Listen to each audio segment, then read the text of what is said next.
my interests, my passions, I really lose myself far away from my family. And in that moment, it's really crucial for me. And remember what my real goals are. When things go wrong or things don't go however you expected, I stayed true to myself and I was exactly how I am, and I showed it to other people. Ho, ho, ho. Merry Christmas. Hi, I'm Justina. I'm a professional psychologist and personal coach, and I'm on the mission to help other people to live happy ever after and have unstoppable self-worth and self-esteem by setting and maintaining healthy boundaries with others. Are you ready to navigate this festive season with grace and authenticity? Whether you're a drama queen or people pleaser, let's make this Christmas joyful experience.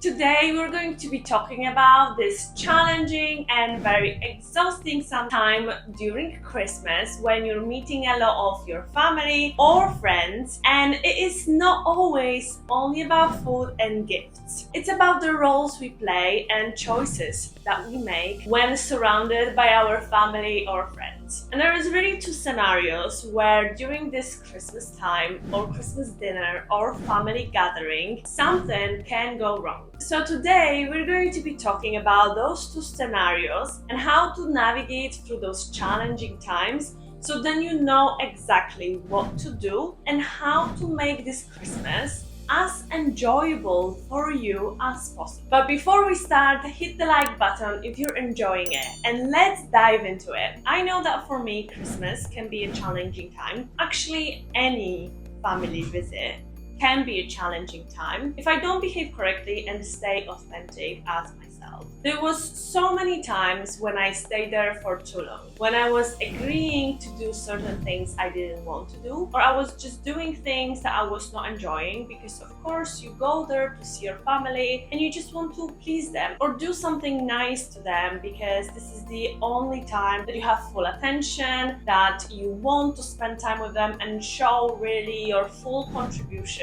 and give them as much of your time as possible. For me, Christmas is quite intense because not only it's about gifts and seeing the family, but also because when I'm sitting at this Christmas table, I'm sort of an attraction. I'm the only one who's traveling from abroad, and this is the moment when all the attention is at me. They are asking me, of course, how I am, what I'm doing, what my goals are. And then after getting some more details about my life, my family tends to add their opinion or their advice. And as much as I appreciate it, after some time, it's really hard to differentiate whether I really want to listen to this and whether I really want to apply those things, because at my table, there is a lot of people and they might be telling me multiple times the same thing over and over again. So then I start to question, maybe they are right. Maybe I want this. Maybe I should be doing that. And if I stay there for too long and I don't do anything to protect myself, my interests, my passions, I really lose myself. I don't even know who I am, in what universe I am, because it's a totally different world, totally different environment, and then I get all this impact from all the other people. And because this is a majority, I start to question myself, and unfortunately that my inner voice is not as loud anymore as previously, or when I'm living far away from my family. And in that moment, it's really crucial for me to rediscover myself whenever I go back to where I'm currently living. This is the moment for me to remember who I am and remember what I stand for and remember what my real goals are. Because sometimes I just take all those suggestions and be like, yeah, let me do this and that and that and that. And then I catch myself and be like, yeah, but I want this, but not that much as other things. So let me put this at the bottom of the list because I don't really want it that much. So it's not really worth to think about it now, because you can have it all, but not all at once. So let's focus on the things that are important for you right now, the most, and then we can move on to other things. Put them on a maybe to-do list. Don't put them on a to-do list because it can be overwhelming and too long. Just put them on a maybe to-do list. You will do them just later. First scenario, it's about people pleasing. Picture this, you're back home and you're smelling this amazing food in the air, and then you start sensing that there is some drama that will come up soon. The drama is not about you, but it involves some of the members of your family. And as a people pleaser, you have the sense that you need to get involved and you need to sort out the situation so that everyone can be happy and everyone can enjoy this Christmassy and festive time. So you find yourself basically being a mediator or being involved in a conflict that was totally not about you or anything that you said.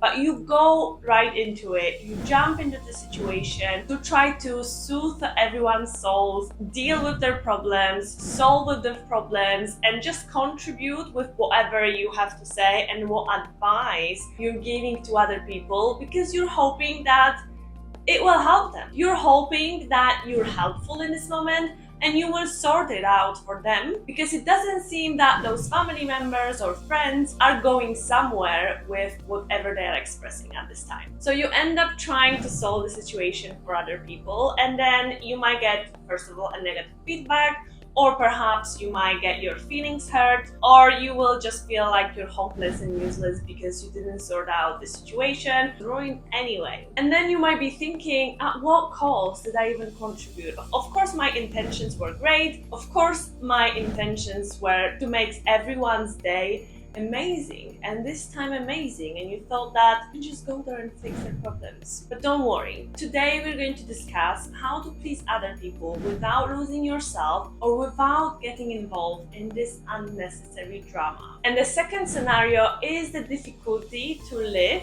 as an authentic self. So you're visiting the family, and for the majority of the times you're flying or you're traveling from far away. So when you get to see your family, they finally ask you some questions, and those questions might be totally uncomfortable questions, or the questions that are not really aligning with your goals, so you might end up being confused or push away their opinions, their beliefs, because they can't really understand you, and they try to force you or bring into attention certain things that you're not even thinking about it in a moment. That, for example, you should buy a house, you should start a family, you should lose weight, you should wear more colorful clothes, and then you hear all those you should, I think that's the best for you, I think that's the best for you, and then you end up losing yourself and you end up being drowned in the sea of family expectations, and you're not really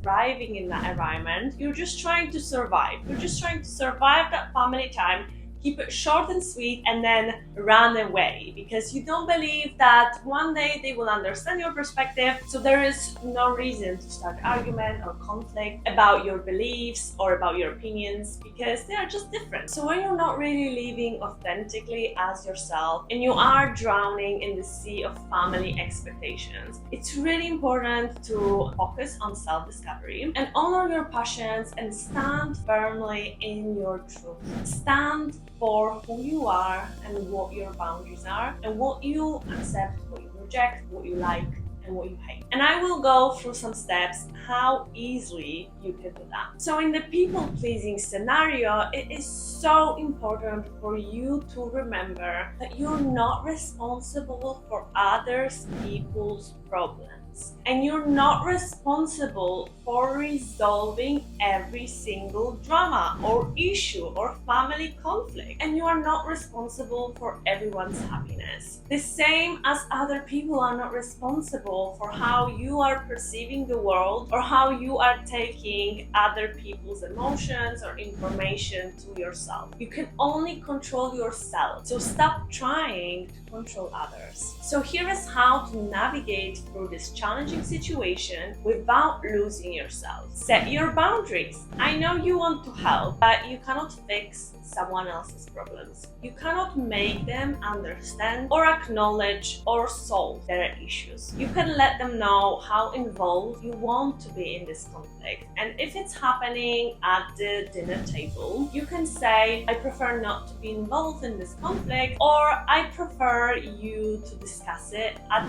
a different time. This is not really the moment, and there is no need for other people to be present during that conflict unless you need some kind of support or advice. But don't feel obligated that you need to jump straight into action of solving that issue and sorting out the family dramas. Then encourage direct conversation.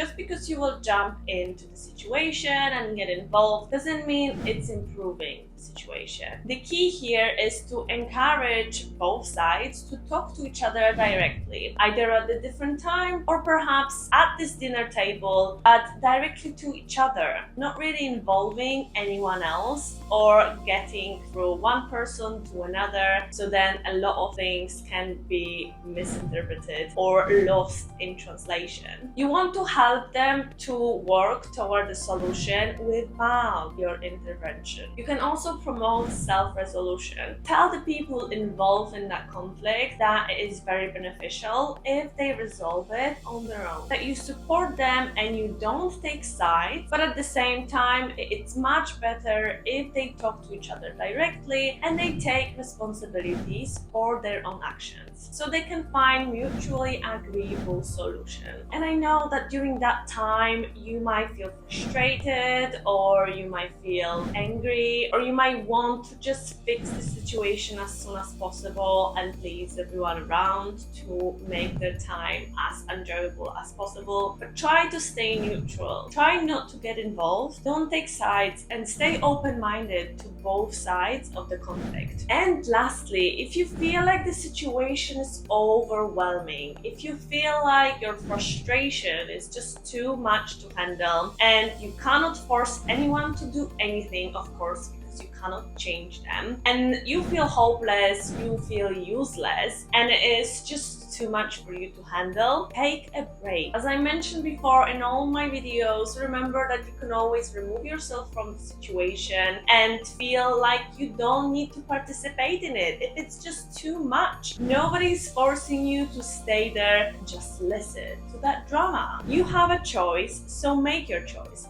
If you feel like you need to take a break, step away and take a quick walk, maybe outside, or just go to another room to recharge your spirit and just take your thoughts out of this, to really get a different perspective on the matter, but also cool down your involvement. And in the situation that after some time the family drama is still not resolved and people are in a heated conversation or argument, perhaps offer them some resources. Suggest reading some articles, books, contact a specialist, or advise them to also take a step back and look at the things from a different perspective. And when being involved in a conflict, practice active listening. Don't judge, be open-minded, stay neutral, and only offer your advice when people ask you to do so. Often people just want to rant about something, they just want to vent, they just want to complain a little, and they'll be fine. They probably know what they need to do. They probably know that they just calm down, solve the problem, move on, forget and forgive, and just continue this Christmas dinner. So sometimes they just need someone to listen on the other side. Not really listen to your own input of the situation, just be listened. And that's often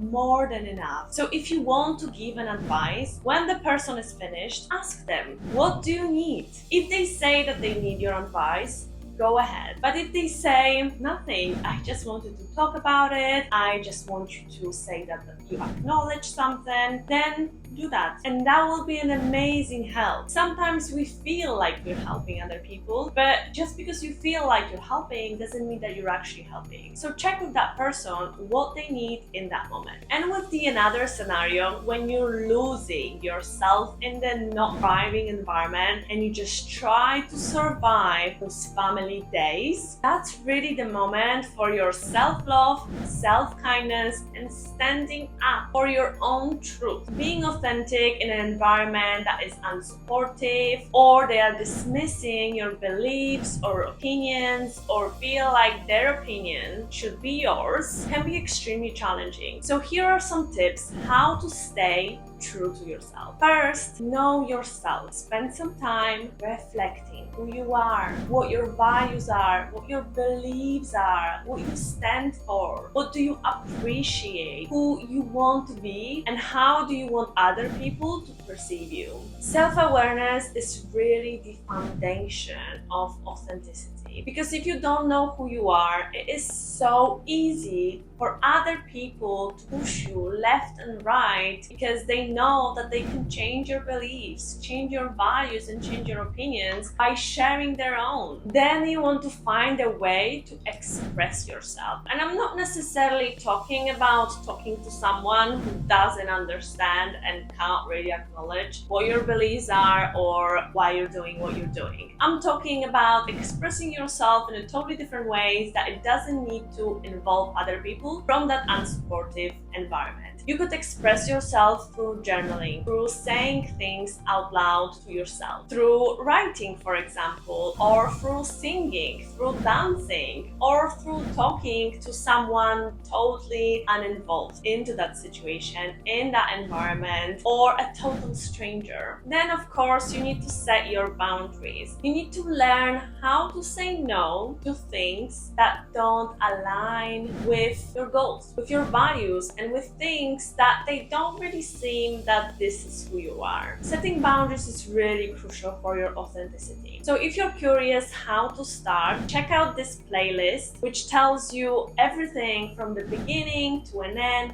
how to start knowing where to put boundaries, how to communicate them, and how to maintain them later on during the challenging times. Another really important aspect is implementing self-care rituals. It is so crucial for you to know who you are and to love yourself for all your imperfections, for all your perfections. And those self-love rituals can really remind you of your self-worth and why you're standing up for your values, why it's even worth it, and why you should do that. You want to be your cheerleader. You don't want to be an enemy. You don't want to listen to that devil on your shoulder and be like, just awful, you're useless. You don't want to listen to all that negative self-talk that you're telling yourself. You want to listen to that angel on the other shoulder that is telling you, you got this. You are amazing. You are beautiful soul, and everything is in your power. So stay strong and it's going to be great. It doesn't make sense not to help yourself. And this is what I told my sister the other day. She thought that I'm just a hopeless, positive person. She thought probably that I went a little bit delusional because I kept on telling her the bright side of the things. And then I told her that I am fully aware that there is a negative side of things. I am fully aware that things can go wrong. I didn't go delusional, or maybe I did, but I don't mind. I just told her that I am aware of both sides, but I know also what is beneficial for me. And I'm not putting myself in the best situation if I'm believing and going for those negative aspects. I'm not helping my situation and I'm not helping myself. And I want to help myself and I want to make things for myself much easier. So I will choose that bright side, that positive side. Because if the chances are 50-50, I want to take the most beneficial way of thinking, behaving, and just supporting myself. So self-love is so crucial. And those rituals can be just small. What makes you happy and amazing when you are back at home? What you like to do, what you like to eat, what you like to read.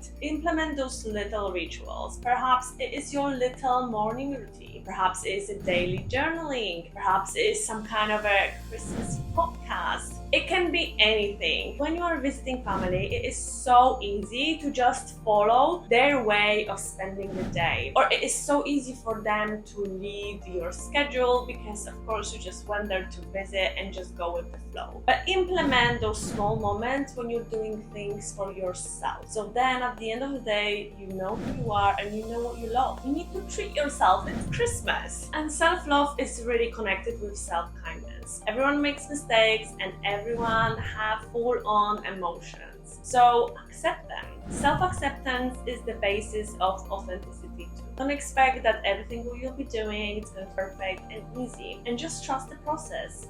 Trust your body, trust your mind, and trust the situation sometimes. So be kind to yourself when things go wrong or things don't go however you expected. Sometimes it happens, but just because you're going to be frustrated, angry, shouting at other people, or feel like this ruined your day, it's not going to change anything. So just acknowledge, accept how you feel, accept what could have been done beforehand to prevent that, but also what we can do about the situation right now. Let's just move on from those bad emotions and make every minute from now on count. And lastly, stay resilient. So this is a Christmas time, so it might be a lengthy process. Plus, the environment might be very pushy, or there might be a lot of people, a lot of members of family or friends that keep on seeing you, keep on telling you things that you should be doing. So you need to really stay resilient and stay true to yourself over and over again, and remind other people about your boundaries.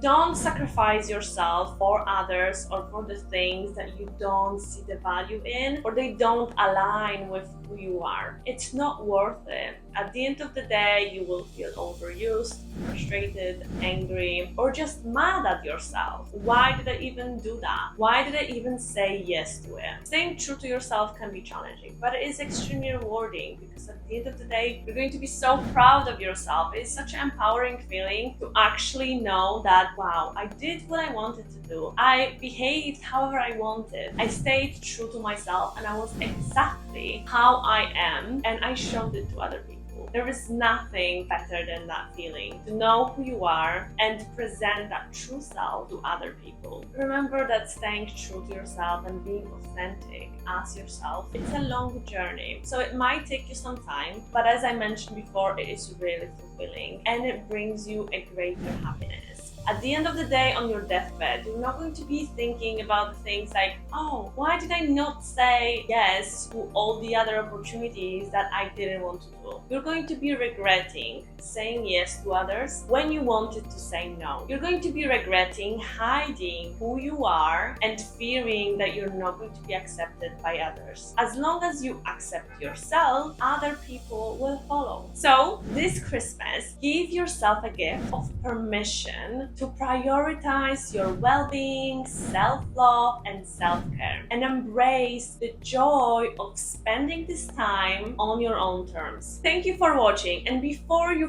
fully start your Christmas celebration and implement some of those tips to really embrace Christmassy spirit, hit the like button and don't forget to subscribe not to miss my next videos. I'll see you soon.